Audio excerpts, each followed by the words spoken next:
All right, good morning, good afternoon, or good evening. Whenever you hear this message, I pray that you are poised to receive, to accept, and to respond to words of wisdom. Ashe. So, oftentimes I find myself a little perplexed by the general culture of the community of the Orisha community. I don't quite get why people approach things the way that they do. And I know it has everything to do with the way that I was brought into the culture. And I know it has everything to do with the way in which I have then shared the culture and taught the culture to people for so many years now.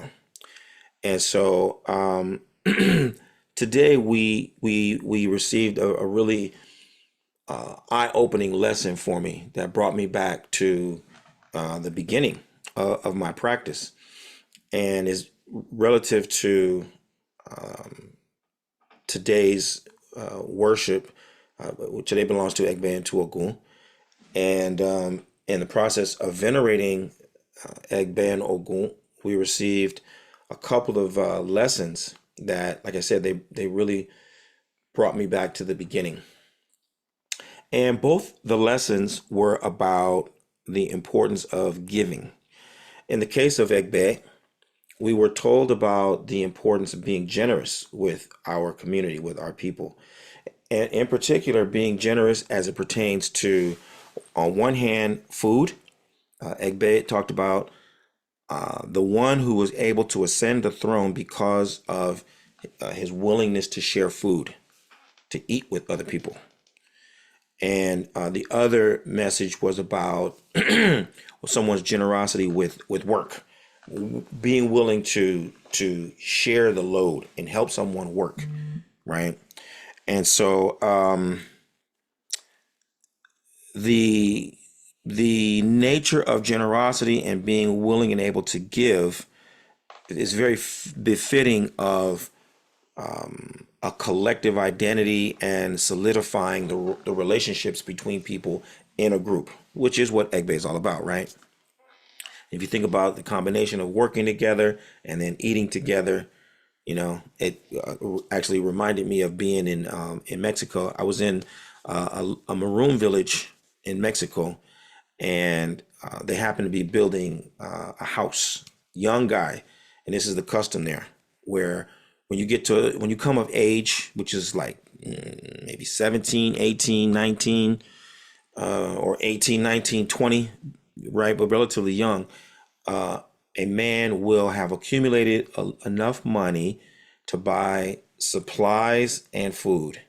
And then he will get all the other young men in his age group, his Egbe, and they would build, right? All the guys would come out and they would help him build. Meanwhile, all the women in their age group, if they're wives or their sisters, etc., they would be preparing the meals. And they would, while the men were cooking, while the men were building, the women would be preparing the meal.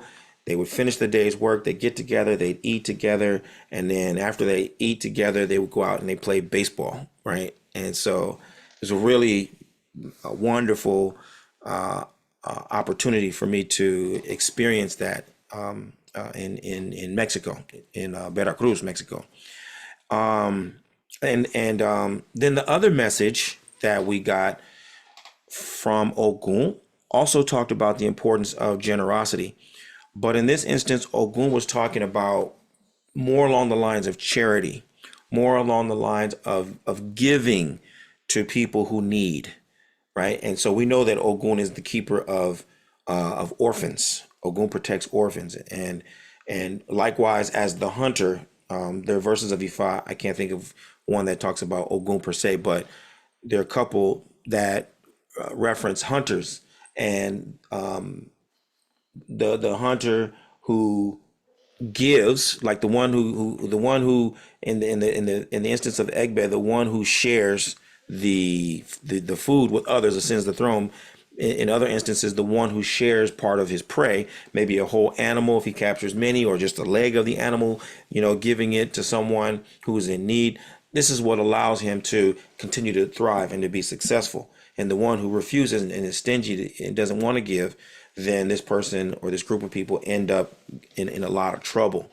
So the messages either way reinforce the importance and the significance of being generous, being willing to give, being willing to provide, and the blessings that issue forth from one's generosity and one's sense of charity.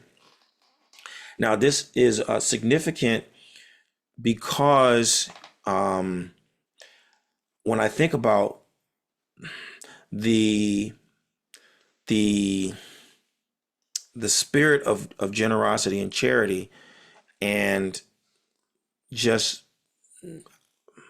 how under how underdeveloped it is within our community, I can see how these messages could be so very transformative for our community.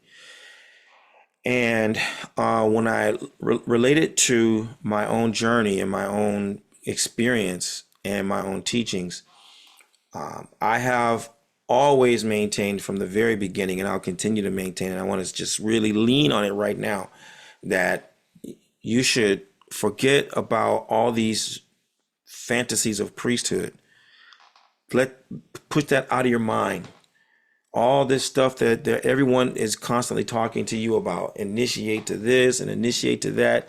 Ignore all of that. Oh, be a chief of this and a chief of that. Shun that. Turn from all that. Don't let anybody, corrupt your journey with these fanciful ideas and these promises, these empty promises of what's supposed to happen after you do this ceremony or you do that ceremony, right?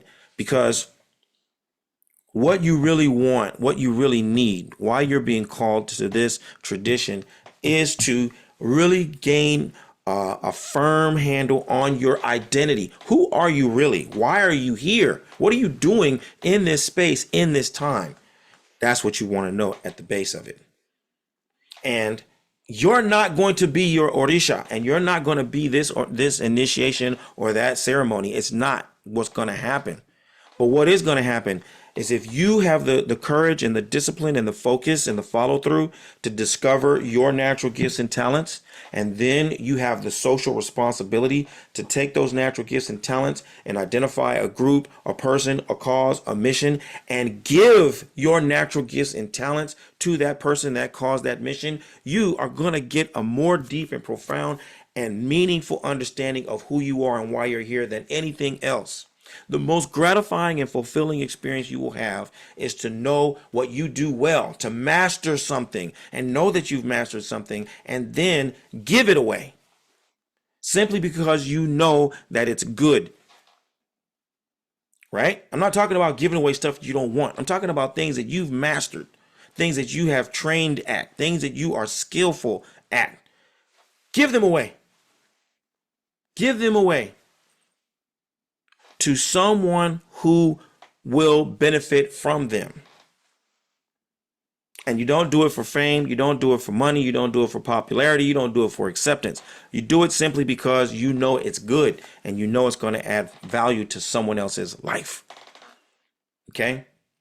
That is how I have based my practice. So if you go back and you wonder, why do I have 1,000 videos?